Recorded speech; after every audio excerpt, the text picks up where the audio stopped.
Oh, hi. Look at you. You look Hi. great. I put Hello. makeup on today.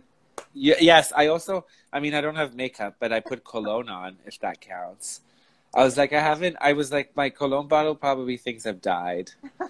So I was like, I'm just gonna do a little pss here, there, just to feel good about it. Not that anybody can smell me. Instagram needs to come up with some sort of like sensory Yes, feature. like you can smell and stuff. Yeah. You look great. You look great with the background and everything. Are those your Thanks. brooches in the background? Yeah. I figured, see what we can do. Yes. Great. I'm Every day very always happy have that to you've be. joined us. I was very excited for today. Yeah, me too. Yeah, I I'm was trying to like nervous to be honest. well, right now there's only 6 people, all of them. There's Sylvie, Only there's Noelle. hi, You can't see who's joining, right? Hi, Noelle. Yeah. I can see, I think, a few things at the bottom. Okay. Yeah, once we get to you showing things, I'm just gonna close the comments. Because usually you're in the, I don't know if it's the same with you, you're in the lower box. So when the notifications come, it usually covers people who are trying to speak. Okay. Alex Kinsley is here. Yay. Oh, great. Perfect. This is Shelbey Dodds. She's amazing. Thanks for joining us. I'm really grateful that you took the time. Shelbey is, I was actually thinking today, you're originally from Toronto, right? From Ontario. Erin, Ontario. Okay. Not Toronto. I don't know why I said Toronto, but Ontario. Okay. Yeah, so Shelbey's originally from Ontario. I'll let you go over your education and history and whatever you want to discuss. But Shelbey right now is a resident at Harbourfront Centre. That's how me and Shelbey met at Hoya in Barcelona, which was amazing. I will never forget that trip. It was such a good trip. And we were housemates because there's a whole bunch of us from Canada. Yeah. And then she ended up being the resident at Harbourfront Centre when we had it 1 year together, right? Yes, we did. Yes. Short but sweet. Yeah. Yes. Sweet. And we used to sit next to each other. I loved you as a neighbor. Yes. So yes, and then now she's currently still a resident. We'll get to that stuff, how it's like probably gonna get pushed back a little and all that. And she creates amazing work. She does a lot of powder coating. I also call her the queen of displays because you are the queen of displays.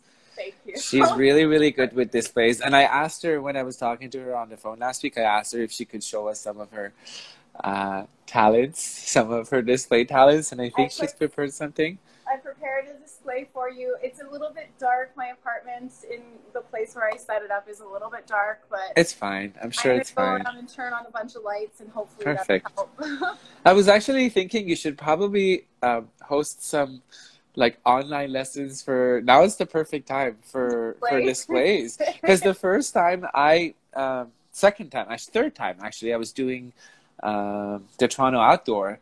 Shelbey was her first time and she showed up. I wish I had a picture. I'll try to find it because I think there's a photo of you and I together because you and I were both neighbors too. Exactly. Yeah. And she came and it was my third year and I've done a lot of shows, and then she just put up her display and I was so ashamed of myself. I was like, I can't Too, Pasha. do this. No, I didn't. Last year I was happy, but the year before I was like, oh, you're really trying to wing this.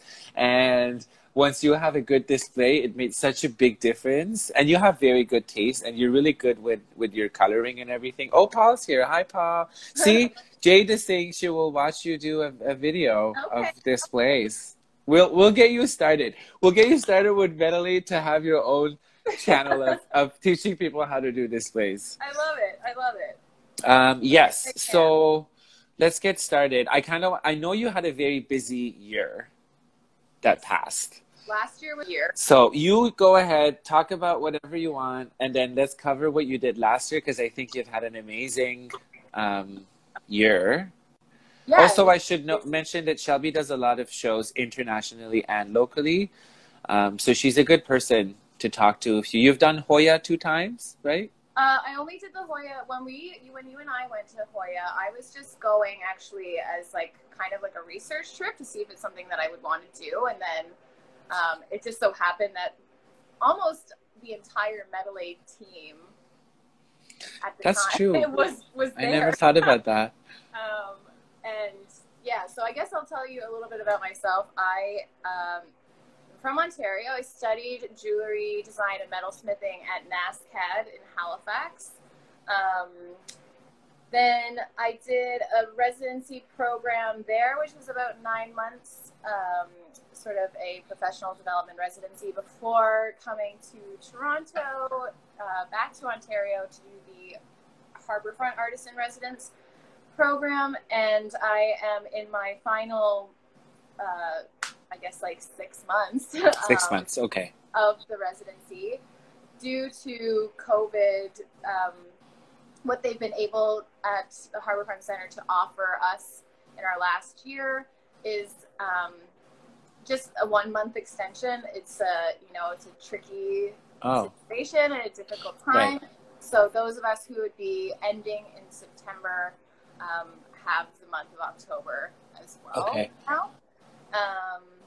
We recently we had like a studio meeting via Zoom to talk about the back to work process and what that's going to look like for us to come back into the studio. We don't have any sort of finalized dates yet, unfortunately, but it's nice to see that the conversation is going to get us back to working. Yes. Soon, and safely as well. Yes.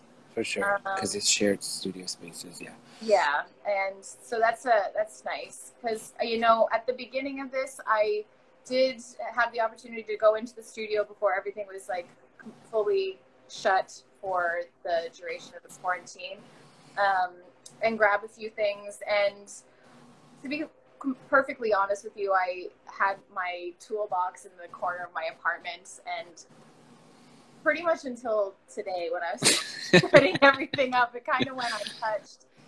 I just really wasn't feeling like... Yeah. A lot of people are feeling like that, so it's not just you. Yeah, and I love my apartment, and I could probably, if I worked it out, I could make some space to set something up, but it's really, it's dirty, it's dusty, it's not just... Yeah. Ideal. I know, I hear you. All of us know what that is like. Anybody who's like in the craft world making things. But I did try to sort of use this time to think about some of the things that maybe I could do at home that are more related to, I guess, overall business of like my small business. And, I never really, when I was in school, I never thought of it that way. I never thought it would like be like referring to this as a business, but that's something that just sort of happens when you start like doing shows and things like that. So I've actually been looking into like doing a graphic design certificate through like the continuing education at George Brown. Okay. I find that a lot of the time when I'm doing shows and things like that, a lot of it is a bit last minute. I don't have access to a ton of funds and money, and like I apply and write grants, and we all do, and try and get funding where we're able to. But right now, it's my jewelry is essentially funded through my other job, which is working in the service industry. Right. But I figured the thing that I often need help with is like any kind of like photoshopping sort of things, Illustrator things, because I know what it is that I want to do and I want to make. I just, when it comes to the computer side of things, I don't know how to do it. And I hear you. Typically when those things are happening, it's like during a period of the year where a number of people across the various studios at the Harbourfront Centre are also in the middle of going through shows. So the great thing about the Harbourfront Centre is that you have so many people around you so many resources, all want to like see you do well, and you want to see your peers do well in addition to that, but you're often like where you can asking for help but you don't, like, they're busy, you're busy, everybody's busy all the time. So yeah, I feel like a bit bad sometimes when I'm asking someone like, hey, I have this idea, I really need it by like tomorrow at 3 o'clock. Yeah, in that case, yeah. You can't be too demanding, but it's good to have that. And I don't think you should feel bad. Harbourfront has that sort of community feel to it, right? And if somebody doesn't really, like, it's obvious that everybody pretty much, I would say 99% of the people that are there are ready to help you if they can, because you can also return the favor. They're usually as you will. To help. And that was like one of the things that has like continuously come up, because part of the Harbourfront Centre, you have an annual review with your advisors and directors and whatnot, and that's like one of the things is like that I'm always being encouraged to do is like reach out to your network, reach out to your community, because I mean I really love to help people in any way that I can. Yes, you have that personality. I have to remember that like people often like to help. And it's not so much a burden that I think. No, especially in the artist community. That's why, and for those of you, I'm pretty sure everybody's familiar with Harbourfront, but Harbourfront Centre is located in Toronto and they have artist and residency programs. There's 5 studios, right? There's a textile studio, ceramic studio, metal studio, which is mostly jewelry now. Yeah. And then design, I'm missing one, glass blowing.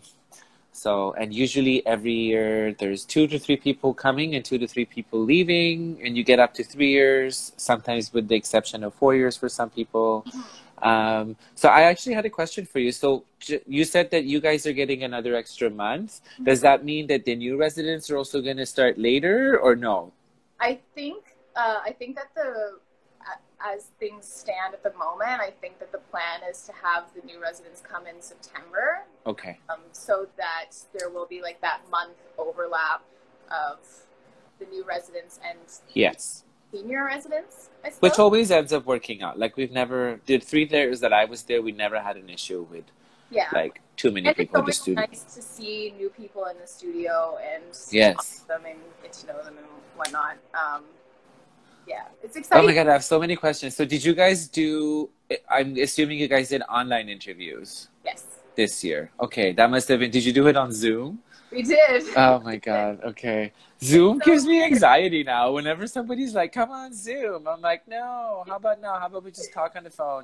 Because there's so many faces staring at you. And I was thinking that if somebody's getting interviewed, it must be pretty scary. Like the interview process that we do at Harbourfront Centre normally, like in that big boardroom with like that. Explain that a little, actually, if you don't mind.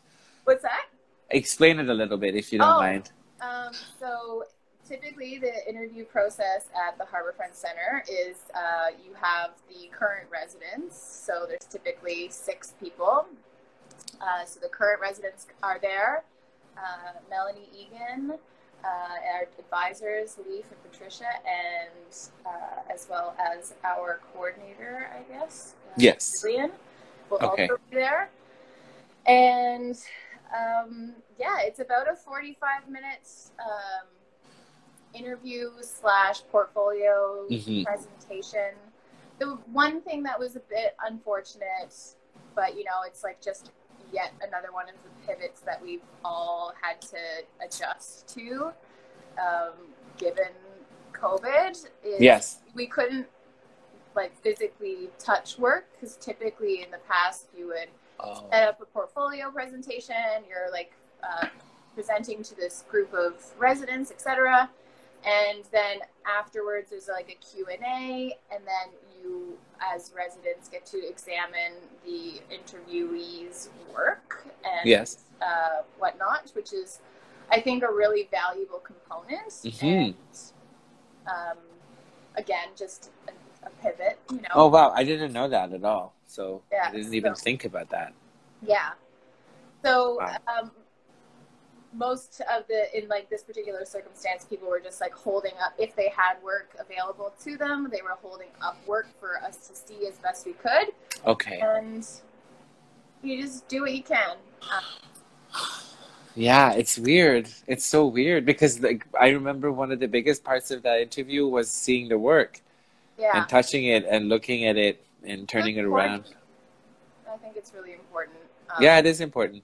But I mean, you get sort of an idea of what that person is like making and stuff. But it's always so different when you look at something with your own hands and you hold it in your hands and you get to like check all angles. Yeah. And I think that's the field that we're in. We're all people We all that want to touch everything. yeah, we don't want to touch everything, but we also kind of want to see it. Yeah, like you know, like the under the work, behind the work, back of the work, all that stuff. And also talking about work. I want to talk about your work a little bit because you do both production and one of a kind. Yeah, and in the display that I set up for you, it's kind of a unique mix of both at the moment. It's just kind of what I had in my little box of things. Yes. And yeah. Because last year, also, sorry, I cut you off. No, You did Toronto Outdoor in the summertime. I did. Then this is all my warped memory. And then you did Design Milk. Yes, in January. In January, and that was with Design TO. That was through the interior design show. Right, the ideas, yes. Design Milk has a sort of small marketplace that they set up within the interior design show called Milk Stand. So I just like. Oh yes. Yeah. Okay. So I guess July of last year would have been my second time doing the outdoor art fair, where I won Best of Jewellery, which was like. Yes, you did. That was and you also had 2 displays stolen. That's why I'm like, she's the queen of displays. Like people steal her displays. Like that's how good it is. But they were just wooden blocks. But they were nice. They were nice. Someone is enjoying them somewhere.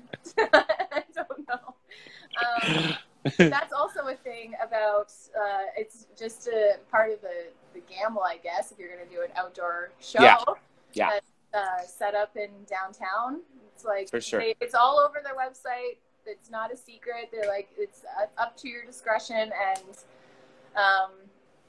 again, you just try and make it work the best you can. I just ended up cutting out like I found a cardboard box and I just cut circles out and just put my jewelry on that. And so many people didn't notice, which I was like, that's cool. But so many did too. So I noticed. I was so upset. But I mean, it was, so then I did that in July, and then in October I did Hoya for the first time. Right. Okay. Which is where I kind of made the displays that I have now more like based those off of, because I needed to be able to travel with something. And yes, that's what I was gonna ask. Yeah. 1/4-inch wooden discs is not very travel friendly. It's pretty yes. So it's been used before in various displays, but I found a really nice like industrial felt that I had a friend help me laser cut, which was okay. great. And so they are really light, and I think it works with my work. And so yeah, that's what I've got set up over here right now. Yeah, because most people, like for me, when I did Snag and I was doing the trunk show with Snag, display was, because we couldn't, it only had to be flat. Nothing could have been like coming off of the table. And for me, it had to be like I needed to be able to take it. The first year I did it, I took Devin Toms gave me her displays, and it was really thick plexiglass. Yeah, so I think I half still of have my one suitcase, of those that you let me yeah. borrow. And I was like, okay, no, I can't take these. Like I maybe took 3 or 4 of them, and then I left. Oh, Hoya Barcelona is also here. There you go. We were just talking about you guys. Yeah, so for me, I was like, it's really good to, you know, see people like you being so invested in it and coming up with all these creative ideas and actually researching it and going out there and finding all these like industrial felt. Come on, like that would have never, ever crossed my mind to be able to carry it. The place that I got this felt from too is actually pretty great. They're like based out of Mississauga, and they have some pretty cool colors. If anybody is very cool, yeah, for sure. It's called The Felt Store. It's very. That's not that hard to remember. I'm actually going to take notes. But yeah, displays are. I think it's kind of it's the fun part. It's I mean, all of it's pretty fun. It's really fun. It's really, Stressful. really fun. I think for us, it's just a different sort of applying the same sort of notion of what we have about design, just on a larger scale. My dad always used to say, it was like, you know, what you guys are doing is pretty much architecture, but like on a much, much smaller scale. So you can just apply that to a lot of things. And then you sort of, you know, turned the light bulb on for me, because I was like, it doesn't have to be excruciating. It could be very fun. And it makes all the difference once you have a display that you're happy about and you're proud of, because it attracts. It's just the law of attraction. People see your display, you're happy about it, they come to you. People see you grumpy in your booth, they're just like, okay, this person clearly didn't give. Like the moment I had those signs up, it was the difference of a day and night in my booth. It's so just like, it's nice when you can I don't know. I think about creating like an atmosphere that you want to. Exactly.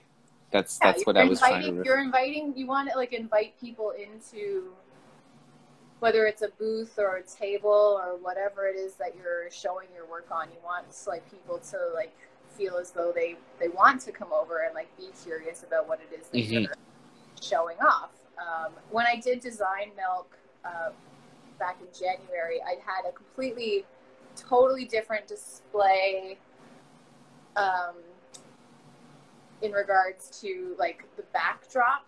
Like during the outdoor art fair, I had those like big yellow stripes. Yes, I love. They're so fun. Yeah, I love them too.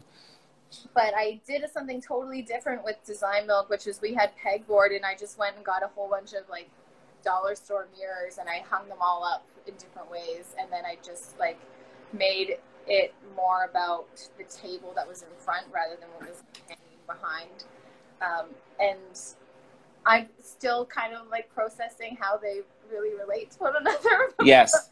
But I think that visually it was really effective, and I was really excited to do the outdoor art fair this year. Unfortunately, I'm not able to participate. Yes, that was my next question for you. So you're not doing Toronto Outdoor, which you just answered. No, they are offering, as I'm sure many people know, that they're offering the Toronto online art fair this year. Yes. And I would have loved to be able to participate in it, but I just the amount of inventory that I have currently, it just doesn't seem like enough, in my opinion, and I haven't had access to a studio to make more things. Yes. So I think I just took a sort of a step back from it. Once they shut down the studios, sorry, I keep cutting off. I feel so bad. This is why I don't like the whole TV, because you never know when people are actually done. So please accept my apologies. Fine. So once you guys were told that you're not allowed, so how did this happen? Did they just email you overnight saying that you can't go back to the studio anymore? Were you allowed to go back, get some of your stuff out? Like, tell me what happened. So we received an email saying that the studio would be closing down. I can't remember exactly like what it said. Yeah. Verbatim, but something to the effect that like it would be closed down. It'll officially be closing down. I think it was the 17th or 18th, I can't remember, of March officially. But we had, I think, 3 days to go into the studio and pick up any work that we might be able to bring home to, keep working at, or if we wanted to bring any tools, et cetera, et cetera. We did have like 2 or 3 days, like a period of time to get into the studio, grab a few things, and then that would be it. Okay.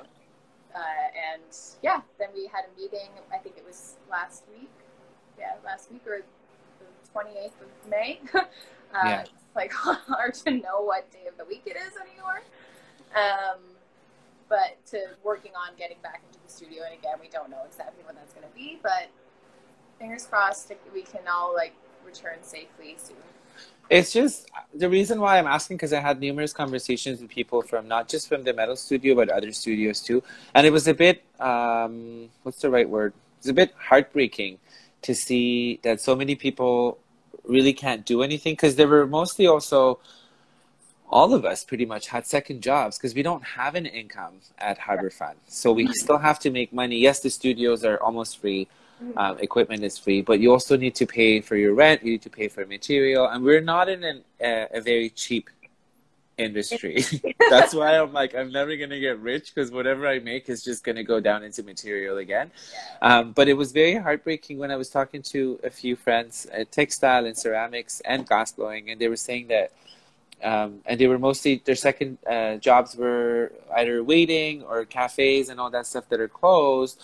So, and yes, the government's helping out, which is very, very, very, very good, and we're very grateful for it. But it's also, it becomes a matter of your practice and also your I'm going to call it mental health because it's related to mental health. Because once you're sitting at home and you don't, because I also got rid of my studio, but I have everything here. Yeah. Not that I'm doing much, but just the fact that I'm like, oh, my polishing machine is in the shed.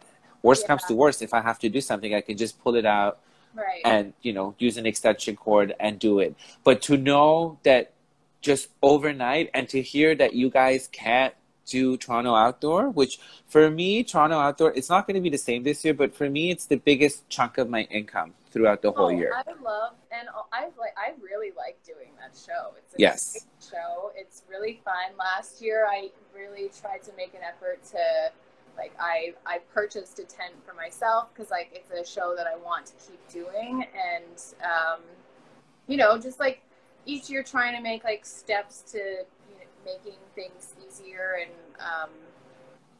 just investing more in yourself and your work. And so yeah, it was a bit disheartening. I had a couple of friends of mine and I were planning to do like more of a creative like lookbook kind of shoot for my work.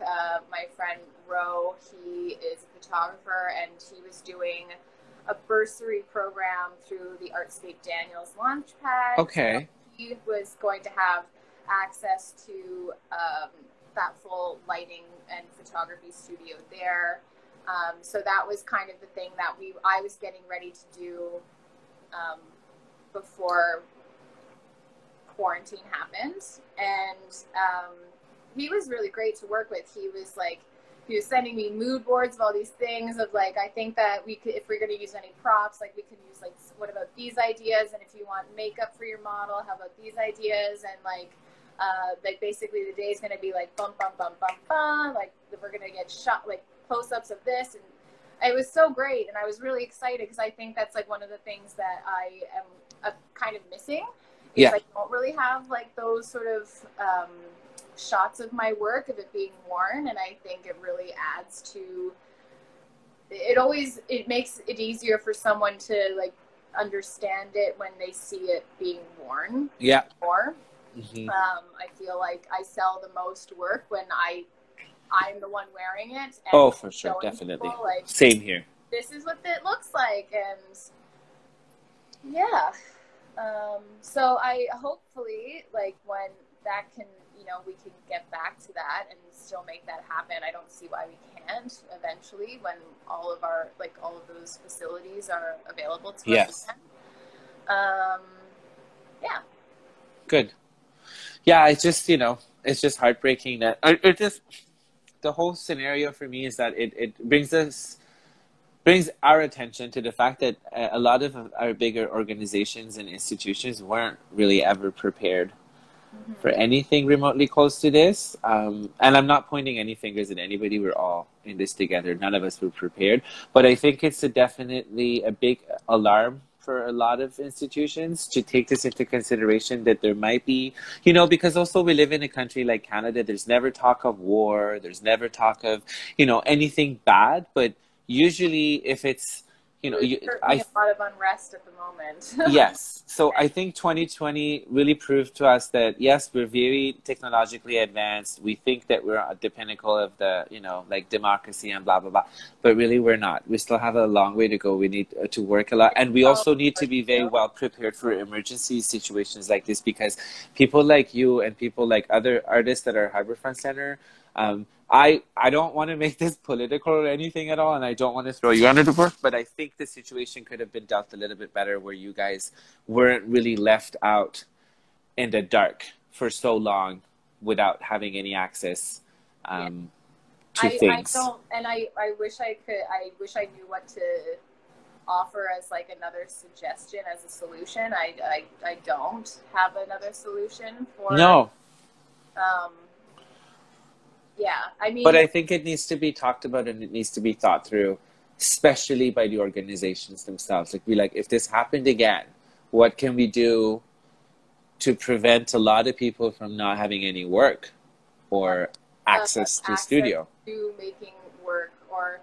I mean, I'm like, do I blame myself a little bit for maybe relying too heavily on like studios like the Harbourfront Centre to be.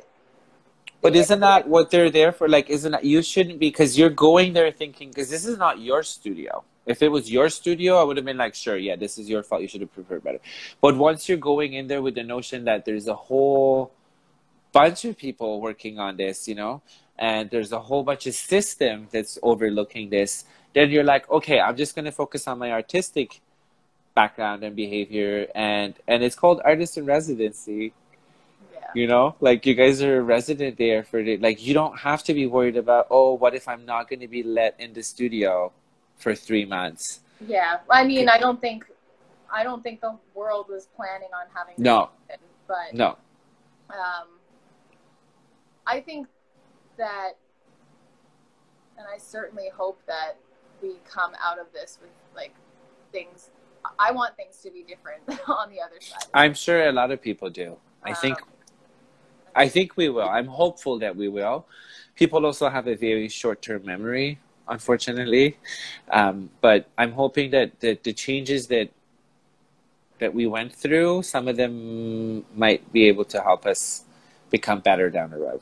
Yeah, hopefully. Better. Everybody. Everybody. Another thing I wanted to talk about is that you don't do a lot of 3D work. It's mostly hand fabrication for you, right? Yeah, my production stuff is definitely gotten to a point now where like it all began as fabricated work, mm-hmm. and then you know, through refining different ideas and designs and whatnot, has become more 3D printed and cast. Okay. But everything starts off as something that's fabricated. And then my one-of-a-kind, more like artwork, I guess, mm-hmm. for lack of better mm-hmm. words, that's primarily fabricated. Okay, yeah. I really like fabricating. I think yes. I like this sort of like building component to it.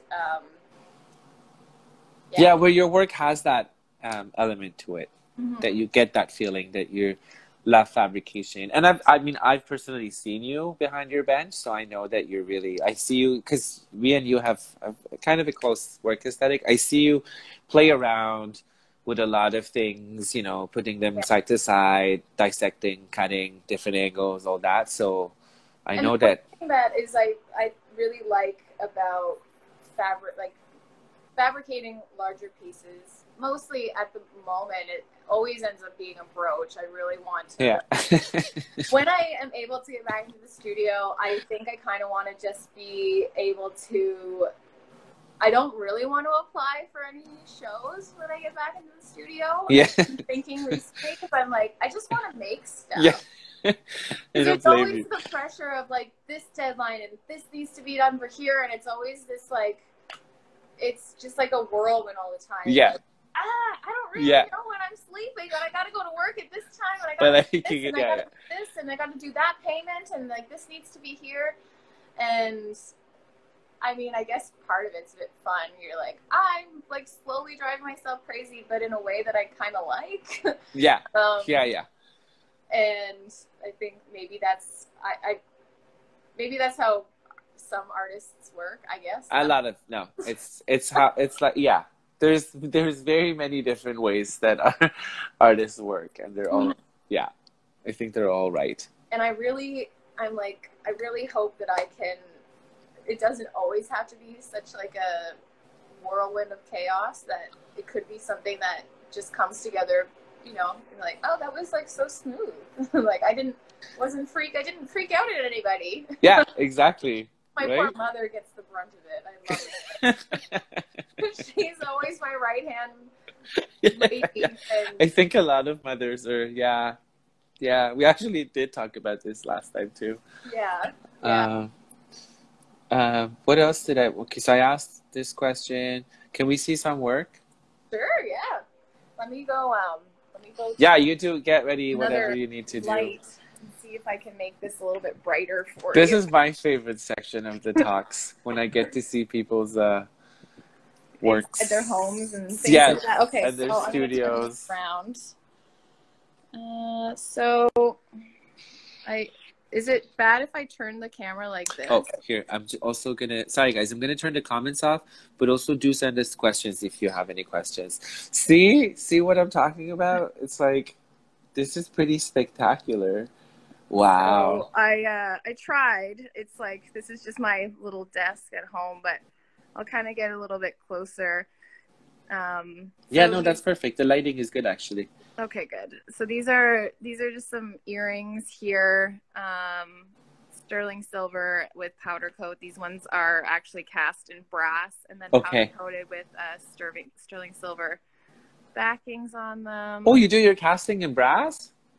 Just on these ones when they're like all fully, yeah. We need to talk because I'm looking for a place to get castings done with brass. It's very hard to find them. Yeah, these pieces, these little brooches. Yes. Those are my favorite. These are all fabricated. Yeah. This is a little money clip. Oh, you make money clips now. Let me see. I need a money clip. Yeah. Ooh. So what material do you use for that? Because it can't. This is made from nickel. Silver. Okay, yeah, it has to be nickel because other than that, it's just gonna go. This is nickel, this is nickel. It's really weird to be pointing at things. I really like the money clip idea, Shelby. And then these raised bits here, like the little details, they're in sterling silver, but it's all just powder. Oh, wow, that's so cool. And then it was Melanie's idea to put the Canadian Tire money in it. So there you go. These are actually, I keep grabbing the wrong thing. These are little. Oh yes, I've seen those. Cufflinks, which are kind of and it's powder coated inside that circle, right? Yeah, just on the reverse side there. Okay. It's like also the same green as this money clip. And Shelby, the brooches that you showed us, yeah, those ones too. You're going to it. Those were the ones that were behind you on that frame when you were talking, that was right? that on that frame, and that was a part of a project that I did with Emma. Oh yes, okay. Yeah. Okay, that's because I was like, where did I see that before? Okay. And then these are some bracelets that I made. Very cool. Kind of fun. This is like a product care card that I have that I give to. Oh yes, those I need to make one of those too. See guys, Shelby's on top of it. I'm telling you. This is what I didn't do. I didn't have them print any of my information on it. So in the future, boo-hoo, they can just Google it. That's you just keep learning. So this is another pair of like whatnot earrings. Yes. That have, it's hard to make sure that it's not blurry, and then so that's a set there. And this is one of the pieces that I took to Hoya. Oh yes, I've actually never seen this piece from front. Yeah. It's a brooch, right? Did I turn it this way? Oh, yeah. Yes. Turn it. Thank you. That's better. Yes. I was going to tell you, but then I forgot. So that's that. Oh, yeah. Is that a stone there, Shelby? Yeah, it's morganite. Oh, wow. That's beautiful. And then you've got like a little bit of texture. That's very nice. Like roller printed in. Can I see the back too? How it's attached to the back? Oh, wow.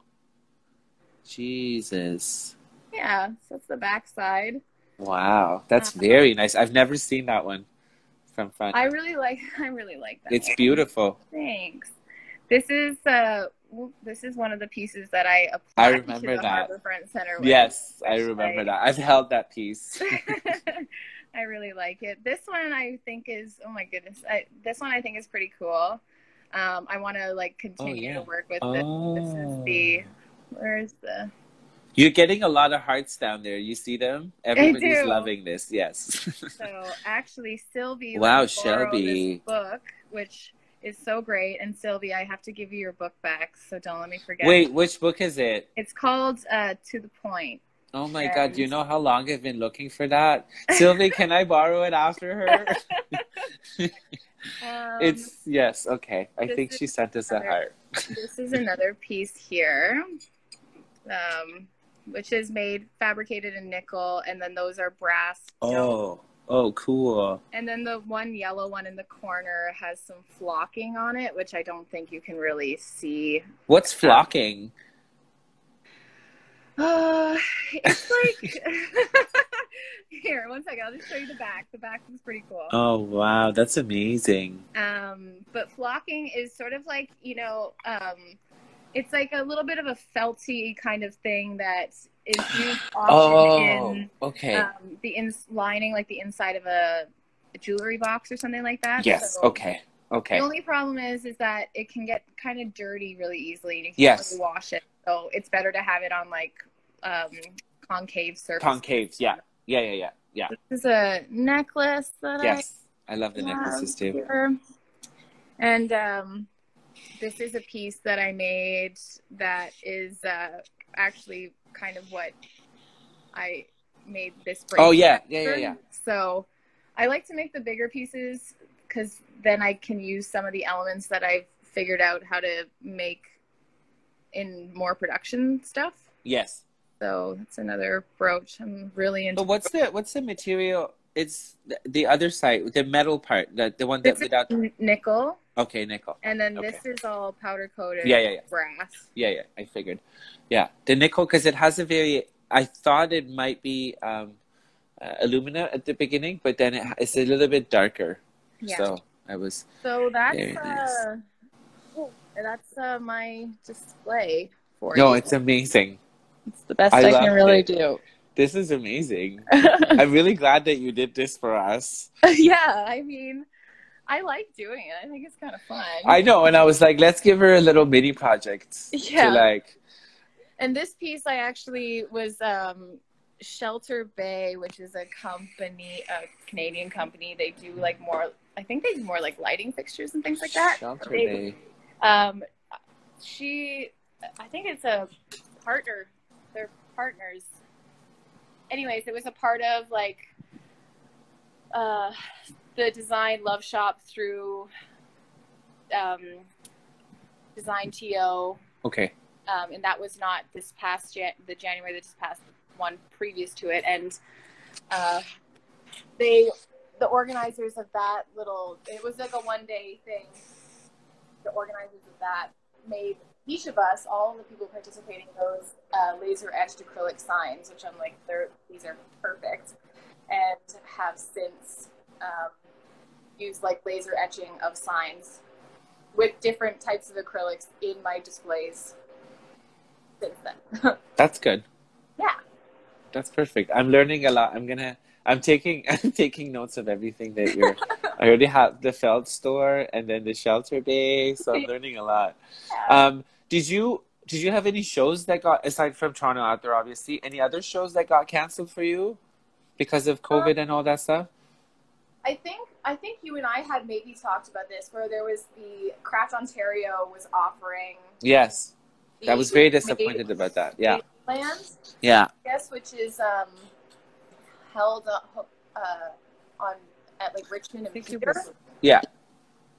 Which I have not participated in before, but have had friends like Sophie has participated in that before, and so I figured, might as well give it a shot, try it out. And again, that was nothing had been confirmed, but I just got an email from Craft Ontario saying that like they unfortunately wouldn't be able to host the event because of all the stuff that's going on. And understandably so. Yeah, exactly. Like, but those are the two. Toronto Outdoor Art Fair was the biggest one for me. Yeah, me too. I think for a lot of Torontonians, the Toronto Outdoor was the biggest one. Yeah. Because it's a very big chunk of my income, at least. Yeah. So I'm kind of a little stressed now that I'm like, it's going online. Sure, it's going to be good, but I'm pretty positive that it's not going to make me the same amount of money that it made me every year. So it's a little stressful. It's a really fun show. If anybody is, it is. It really is. Doing it. And when Pasha and I were next door to one another as vendors, it was they do offer and it changes a little bit from year to year, so you'd have to go onto their website when they are able to host a physical show, but they often offer like smaller, like first time vendor booths that are like just not the full 10 by 10. It's like a 5 Yes, by 10 a 5, yeah. show, and it's under the tent is included. There are a few things that are included, whereas if you're like purchasing a full 10 by 10 space, yeah, it's definitely more of an investment. But if you are curious and want to try it, also if you are curious and want to try those things out, like be prepared to pay for your booth right away. Yeah, Sell out instantly. And it's a first come first serve basis, if I can remember correctly. of course, yeah. So that would be my advice. Yeah, and you're a good person to take advice from because you've done a lot of these shows, and you know, kind of have more experience than the regular. Because I've done mostly in Canada. I've never done international shows, but it's usually different from every show to another one. Well, and another thing that I would also recommend is like with Hoya and things like that is like, you know, just having a piece of, you think about your display and you think about all of these things that you want to present to everybody, but then at the end of the day, like you go and you leave your work, but you have to, you know, things happen sometimes. Exactly. So like I have like a particular piece of cloth that I use just to like cover my work up at the end of shows like that. So just yeah, little things. And when I got to Barcelona and did this, I was like, oh, I thought about the whole display and like what I wanted the table to look like, but when I'm not here, then it's like, yeah, exactly. So I like just ran across the street and there was this like really nice market, and so I just like went and found like a vendor that was selling fabric, and I was like, I need 2 meters of this. And I've since used it a numerous amount of times. So yeah. And you gotta be, you know, it's like, it's often during these times where you're like, okay, I gotta come up with, and that's why I think goldsmiths are really good problem solvers, because there's so many areas that they have to cover at all times that it's like, quick. Yeah, you gotta come up with the solution in 2 seconds. I lost something because in our porch we have you know, when the porch gets old and there's like the cracks start opening up a little bit more. So we had a fence card go directly in it, and everybody was like, oh my God, and it was deep and nobody could get there. And I was like, hold on. And I was like, it was kind of a little gross, but I got it out. It was a gum. I attached it to a piece of chopstick, and then I attached it to another chopstick, and then another gum, and then I just put it in there. And then they were like, how did you think about that? I was like, when you're a goldsmith, things just come to your brain. Or anybody else. I dropped a stone on the ground. Yeah, oh my God, the number of times that I've like Mission Impossible over the studio to like find a tiny little like, nobody roll their chair. Nobody move. Yeah, exactly. Don't talk, nobody move. I don't need help. Go away. And then you're like, can you help me please? Because I can't find my sapphire or something like that. I've lost my sapphire. No. The lives of goldsmiths. Okay, so and then are you doing Toronto? Sorry, they've changed so many times. Design Toronto. Design TO. Sorry. Yeah. I don't have anything planned at the moment for it. Okay. Yeah, I've kind of been like a little bit. Yeah, I don't even know if like, because even with New York Jewelry Week, they sent out call for submissions, but I was like, really, like, even if I do apply for something, I don't really know when the borders are going to open. I don't know when the second wave is coming. I don't know if I can go to the States or not. So I was just like, no, we're not going to apply this year until. Also, the thing that's a little bit of I mean, it makes sense, but I was looking into some grant funding and whatnot just the other day, and most things are just on hold right now, and it makes sense. It makes sense, and it's unfortunate, but like there's a lot of things about what's going on right now. But yeah, if I were to like try, I would have loved to apply to Hoya again, but I can't No, it's there's not really nothing. feasible. Yeah. I don't think, have access to that kind of money, and yeah. that's a huge part of it. It's a huge Yeah. part. Yeah. Even to be quite honest, even if you did have access to that money, the fact that everything's so undecided right now that are you going to be able to travel? You know, once you give the money to the airlines, you can't get that money back. You know, if you pay for your Airbnb or whatever, if they cancel it, you might not get it back. So it's all these things that do I want to risk putting down? Because we see, I know me and you have this conversation, so that's why I say we see these things as an investment. I see the plane ticket, the hotel, the Airbnb, whatever, paying for the show, displays, all of this is an investment because it's going to come back to me. But if that means that I'm not sure if this investment is even going to happen, so it's a bit tricky for me, especially with people in our cases that don't have access to huge funds or just can't, you know, I can't, yes, there's a line of credit, but I don't want to take out money from line of credit when there's no coming back of it, plus more to help my business. So it's kind of, and this is partially why I wanted to start these talks with MetalAid, just to, for everybody, like I saw a few people commenting that it's so good to see these, that everybody's on the same boat, like we're all kind of feel lost, or if you feel unmotivated, or if you feel neglected, beat, all that stuff is just very normal. It comes and goes. Just kind of have to take the situation day at a time. But knowing you and knowing a lot of people in this field, you're all troopers and you're warriors, so it's all going to be fine down the road, and we're all going to come out of this safe and sound. Things are gonna be different, and I want them to be. And I think that there's especially at the Harbourfront Centre, which is where I am currently based out of. There's a lot of people who are like-minded who want to see, whether it's like just with the way that with like health and COVID and politics, and I think so many things are going to change, and there's so many like-minded people there who are going to like make things happen like that. So yeah, no, I think it's going to be change, and it's going to be for good.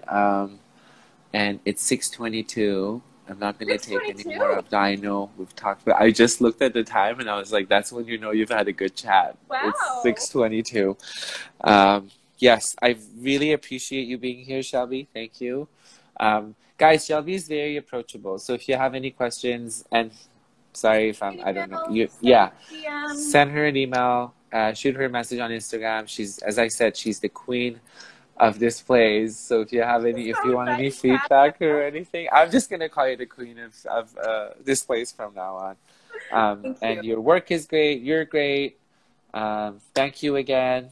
And we hope to work with you again. Yes. And to hope to see you soon.